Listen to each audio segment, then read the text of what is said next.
Hey YouTube, and thanks for watching Junkworks Garage. Well, I made a major oops working on my '04 Jeep Liberty. I'm doing the struts on it. First of all, I bought them because I didn't want to have to pull the springs and shocks and everything apart just to replace the shocks when the thing's got almost 200,000 miles on it, and I think the springs are shot anyway. So I bought these to not have to worry about doing that, but in my infinite wisdom of stupidity, I decided to put a couple-inch lift on this thing. And to do that, it comes with this little bracket right here. Well, the little bracket doesn't fit all the way on here. You got to cut these down right here. And unfortunately, when I cut this one, I measured everything the way I thought I needed to, and even though I measured more than twice and cut once, it was still too short. If I would have done this one or this one, I could have pressed this out and put a new one in. But on this one, the one I cut, of course, it's stuck underneath all this stuff right here. So I will be tearing this apart. Right now, on the way, I have some spring compressors because the spring compressor from O'Reilly's and the ones you can get for free and rent won't work with this. It's too tight in here. It won't fit in here. But I ordered 3 different spring compressors because I can't tell which one will work. And the ones I think are going to work are in the thousands of dollars, and I'll go have it done before I worry about it. Actually, what I'll do is go buy another one of these if I had to. But in my looking around for things, first of all, maybe one of those will work. We'll find out, but only if this doesn't. But in looking around for those, I did see a couple of kind of homemade looking things that people were making. So this is where I say, if you do anything I do and you hurt yourself, I am not responsible. If you don't like the way I'm doing something, don't do it. Beyond that, I'm going to start building something that hopefully will work for this. And I am going to use this for my measurements. If you don't have this, you're going to have to do a bunch of measuring around all this stuff to figure out what you're doing. Starting out with this plate here, I'm going to actually, I think I just found a bunch of junk around here.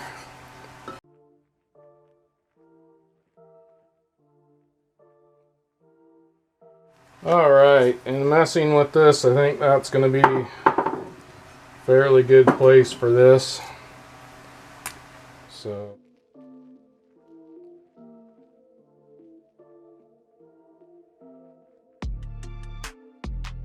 well, we're hoping we're pretty darn close.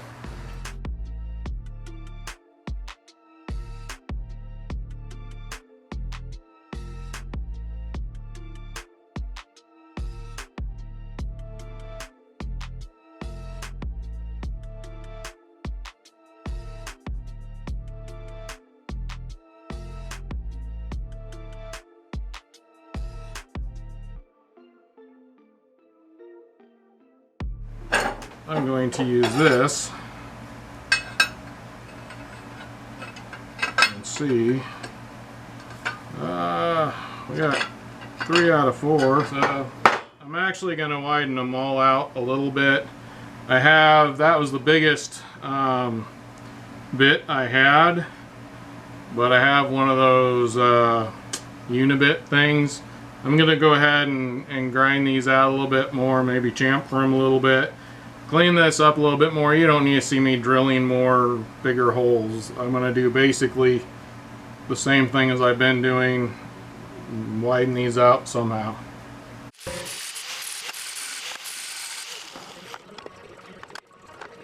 Alright, we got the holes drilled and I got the circle drawn here.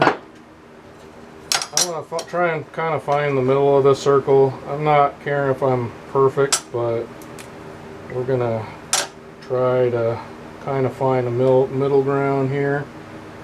And we're 3, so 1.5 that way, 1.5 that way.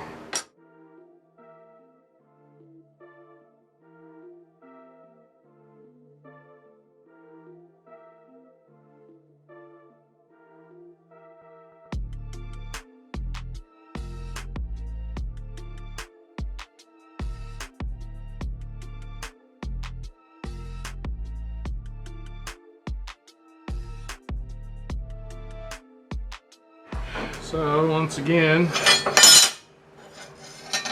we will be trying this out. And, whew, barely made it on this side. It's a little wide over here, not quite wide enough over here, but she should work.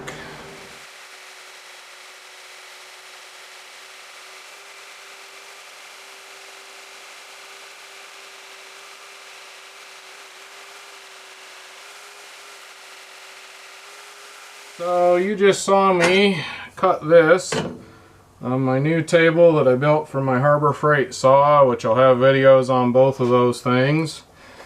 Regardless, we built this. I cut these just yet again finding scrap that I have somewhere that I found, and quite honestly I would have probably built this a little differently had I not been using this, because yet again, I didn't take into account that this is, you know, yay much thicker and more in the way. I probably could have actually put this more further in the middle so that these weren't quite as far on the edges. But I think it's going to work fine. So I've been messing with this some more, trying to kind of figure out where the best place for this to be. And you want the pressure to be right over where that nut is. And I was afraid if I welded it out here towards the edges that this plate might have a bit of a bend in it, because there's a big hole in the middle right here, and I figured this would be a weak point. So then I kind of started looking here to see, and I can get a wrench in there. I can unratchet it, and I can get it clear up off of there and out. So I think I'm going to actually go with it at this point. So I'm getting ready to kind of grind on these, and I kind of marked it a little bit by eye just to kind of see what direction I wanted to be.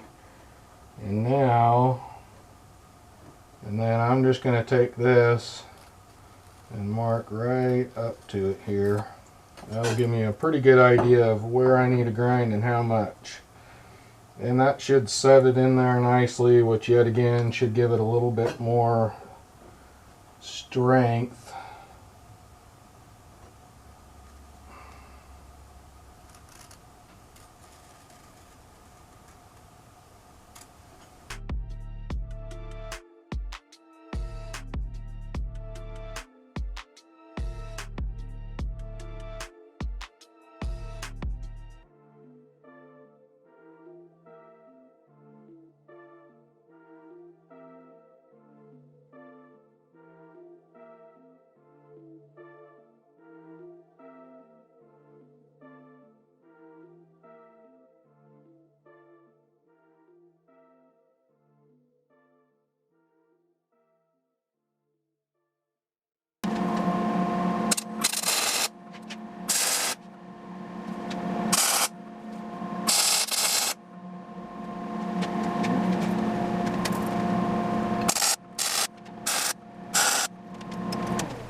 Well, there you go. I got her all welded together. It's not quite as flat as I would like. It definitely warped in a few places, but for the most part I was able to do some pulling it back into shape with the heat of the welds.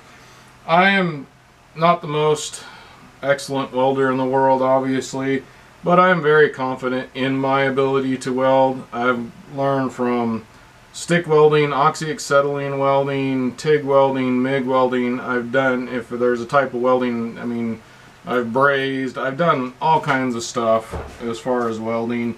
I started out with a oxyacetylene welder and worked my way up from there. And I've been doing it. The guys at where my dad worked, the welding shop there, they used to bring me in and let me weld with them and things like that. So I've been welding a long time, but I don't do it enough to where I make beautiful welds, I'll admit it. So anyway, what I'm trying to say is that if you're not absolutely confident in your ability to weld, don't do something like this. You need to absolutely let this cool by itself. You see a lot of people that go in and weld things and throw it in snow or weld something and put cold water on it. Do something to cool it down quickly. The faster you cool down your weld, the more brittle that weld will become. And we don't want brittle welds. In fact, you know, you can go in and heat treat and all that stuff afterward and make it harden to the right amount. But if you just shock it into being cold and cool it down super fast, that will make for a brittle weld, and I don't want that. So you won't see me do that very often, if at all, on this channel. Unless I'm doing a little bit of body work where it's not something structural or something like that, and I feel like I got a little too hot, it's better to cool it off than to deal with the warping. But for the most part, even in that case, I just slow down and do my welds and let them cool off. And I always usually let them cool off. So I got my plate press homemade Dilling the Whopper here. I'm going to put it on and hope it all goes. And I'm going to go ahead and put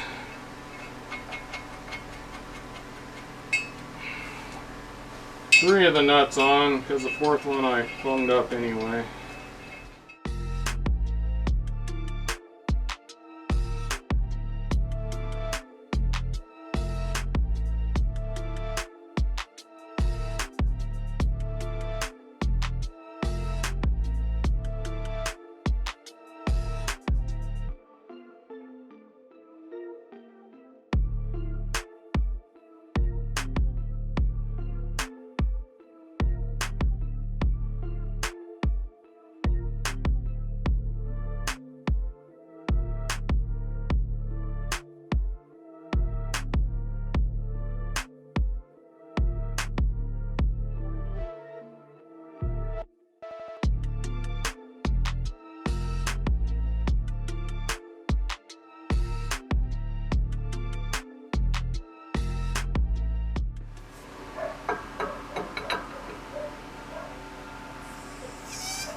Well, in the end, this worked. Would I do it again that way? Probably not. Depends on how adventurous you are. Well, hopefully somebody got something out of this. Be careful if you try something like this. Yet again, I'm not responsible if you do. Thanks for watching Junk Works Garage, where I'm proud to say I'm a jack of all and master of none. You all have a good one.